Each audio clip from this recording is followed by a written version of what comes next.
Modern property is dissolving into digital particles. Behind the frictionless ease of a subscription lies a deliberate architecture built to dismantle individual ownership. Examine your own bank statement. Before covering basic utilities, the average household loses hundreds of dollars to invisible digital memberships, monthly streaming licenses, and hidden app renewals. This model is now so tightly integrated into the background of daily life that the steady drain on personal wealth has become psychologically invisible. That invisibility is a deliberate structural choice. It is a biological hack designed to bypass the brain's natural alarm systems against the loss of resources. Behavioral scientists identify this defense mechanism as the pain of paying, the negative emotional response triggered at the precise moment money leaves our hands. This fMRI data shows cash payments activating the insula, the region processing physical pain to regulate overspending. In these dark quadrants, that alarm is silent. By shifting to digital wallets, corporations numb the brain's ability to register a loss. The result is a state called spenception. As the transaction becomes less visible, our resistance to spending drops, while our perceived sense of control over the budget actually rises. When the sensory feedback of a purchase is removed, we lose our innate ability to value the money we are spending. Once your biological sensors are neutralized, the interface itself takes over.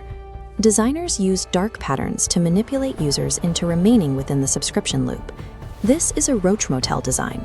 The sign-up path is a frictionless high-speed line, while cancellation is a structurally engineered labyrinth. These red nodes represent confirm shaming, forcing choices like, "No, I prefer staying broke," just to exit. This exploits ego depletion.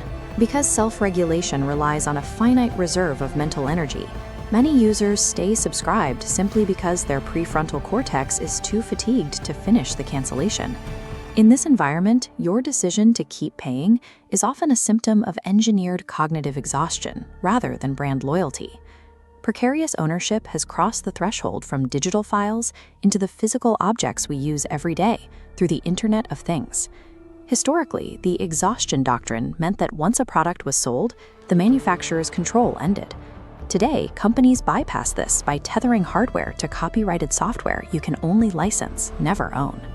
Even this heavy machinery is now vulnerable.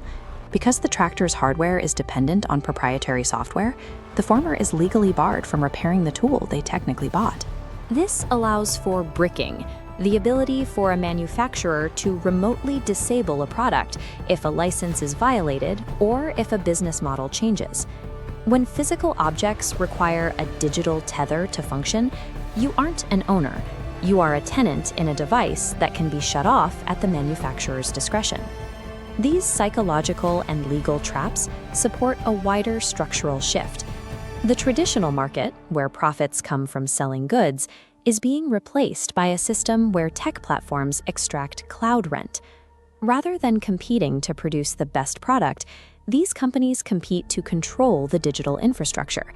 They own the land where all other commerce and interaction must take place.